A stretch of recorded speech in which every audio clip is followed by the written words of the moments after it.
নমস্কার বন্ধুরা, রিম্পির শখের চাবিকারি চ্যানেলে আরেকটি ভিডিওতে আপনাদের স্বাগত জানাই।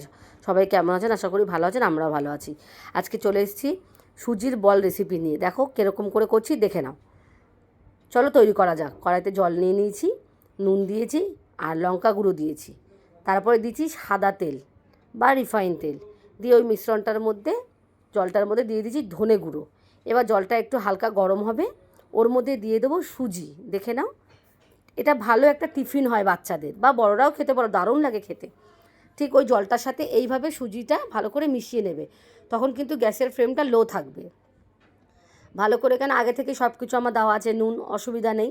ভালোভাবে এটাকে মিশিয়ে নিতে হবে। ওই গরম গরম অবস্থাতেই এটাকে মিশিয়ে নেওয়ার পরে থালায় তুলে নিয়ে আটার মতো এটাকে মাখতে হবে। আটার মতো পুরো একদম আটা মাখার মতো হয়ে যায়, ওই গরম গরমই মাখতে হবে, না হলে কিন্তু এটা একটা শক্ত ডেলা হয়ে যাবে।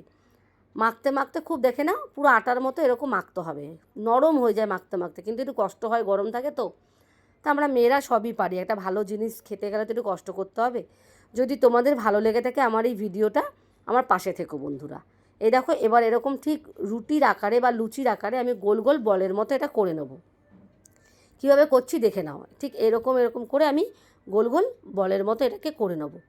এইভাবে বলের মতো করে একটু চ্যাপ্টা করে দেবো, পুরো বলের মতো না, একটু চ্যাপ্টা করে দিলে ভালো হবে, দেখতে ভালো লাগে।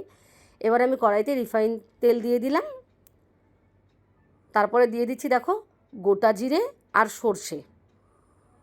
এবার ওগুলো একটু ভাজা ভাজা হয়ে যাক। আগে আমি দিলাম জিরে, তারপরে দিলাম সর্ষে। একটু ভাজা ভাজা হয়ে গেলে এখানে আমি দিয়ে অ্যাড করব এর সাথে কাটা পেঁয়াজ বা কুচানো পেঁয়াজ।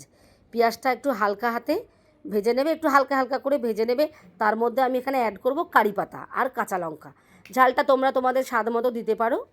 এখানে অ্যাড করলাম। এবার এগুলো ভাজা হয়ে গেলে আমি এর মধ্যে অ্যাড করব টমেটো সস। টমেটো সসটা অ্যাড করার পরে এটাকে একটু মিশিয়ে নেব। দেখে না, একটু সামান্য নাড়িয়ে নেব।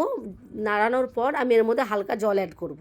এবার তোমরা যেরকম ঝাল খাবে ঝাল অ্যাড করবে, যেরকম মিষ্টি খাবে সেরকম মিষ্টি অ্যাড করবে। কিন্তু এই রেসিপিটা একটু মিষ্টি হলেই ভালো হয়, খুব মিষ্টি না, হালকা মিষ্টি হলেই ভালো হয়।